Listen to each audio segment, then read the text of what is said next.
objects that we are going to create are custom objects, basically. Okay. So we need to create the custom objects. That's fine. Go to setup, as I told you.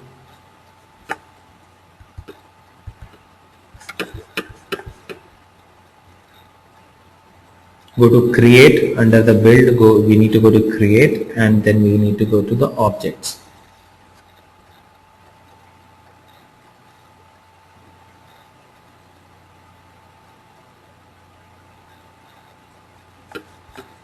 Setup, create objects, then click on new custom object.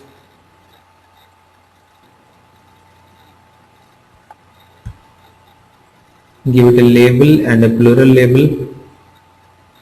Label is just, the name that you want to display to the end users. So you can put a name here which is like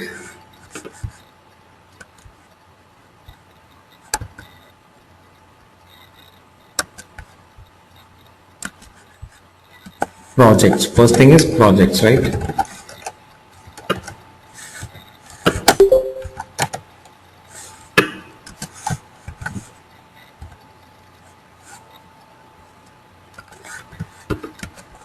Okay, so give a label, plural label, and then object name.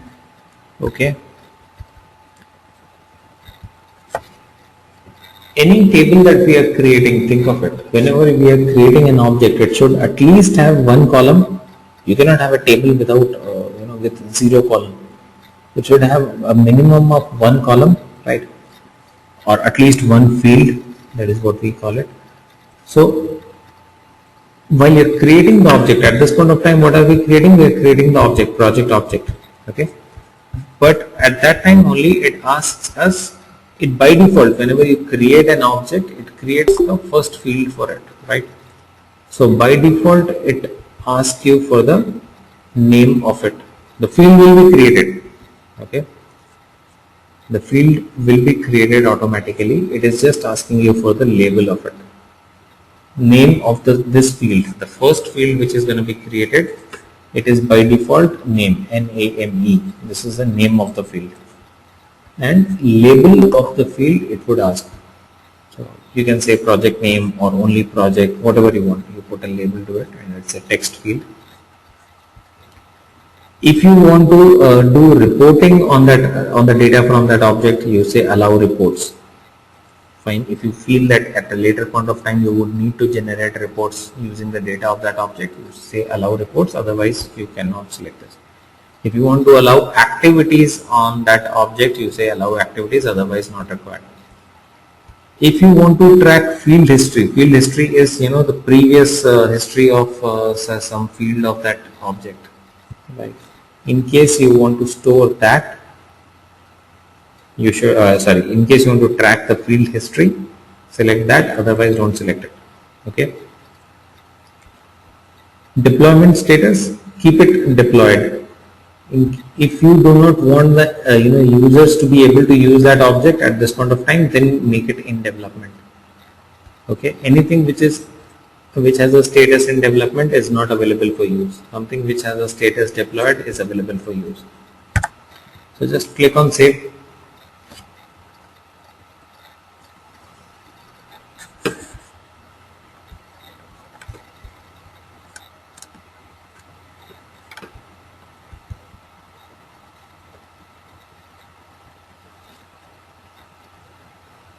Your object is created, right?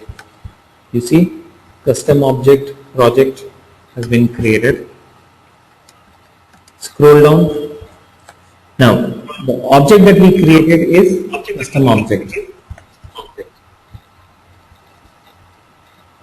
Hello. Just one quick question here. Yeah, I see API name project _C. What is that? Yeah, API name is something which will be used during our programming part once we come into the programming thing and all, right? Okay.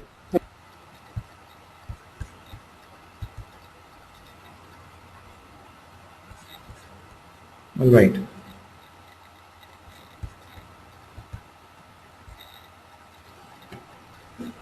So now the interesting thing is, the moment you created this object, so this is what? This is a custom object. Okay. Now on a custom object, whenever you create an object, there are 4 fields which are created by default. You don't have to create. 4 fields are created by default. One of those we saw, name field. In addition to the name field, there are other 3 fields. One is created by, one is last modified by, and one is owner. So who created the field? Who is the owner of, who created the record? Who modified the record? Who was the last modifier of the record? And who is the owner of the record? So these 3 fields are there by default. Okay. So that is the reason why these 4 fields are called standard fields. See? Because there is something that Salesforce created. You cannot delete these fields. These fields will be there. So any object that you create by default comes with 4 fields. So 4 fields are already there. In addition to that, whatever fields you need, you will have to create them under the custom fields. Got that? So what all fields we need to create? ID, name, start date, end date. The name field already created, right? Start date, end date, estimated time. So these are the things that we need to create. Okay.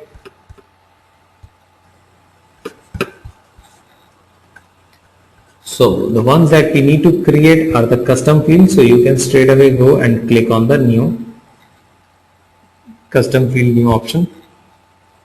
Let's say you want to create a field for start date. So your data type in the start date field will be what? Select the data type from here. What should be the data type? Anyone can tell me? For start date, what should be the data type?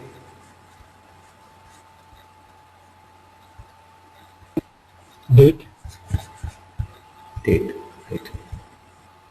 So depending on what type of data you want to store in that field, if it is start date, end date, if it is currency, if it is email ID, if it is text, or you want to store number, URL, pick list, drop down basically. So whatever you want in that field, select the data type from here. Here we need a date. Click on next.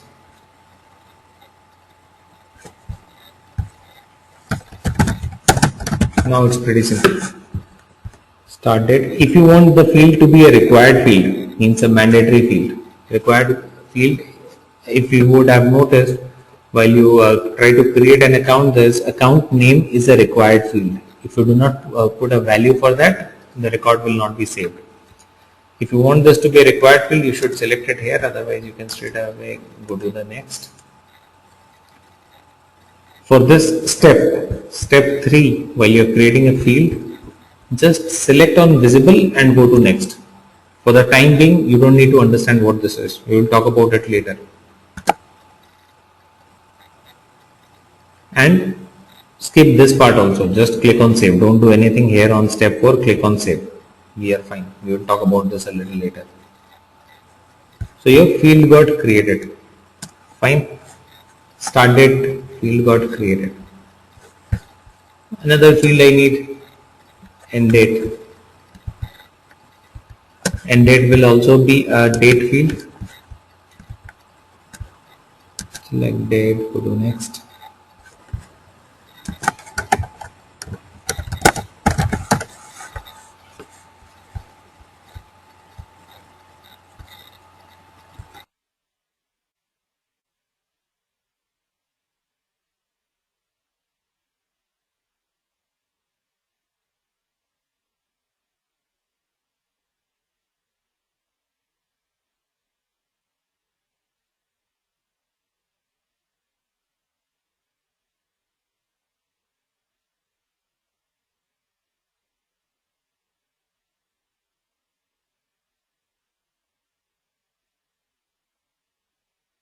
Yeah.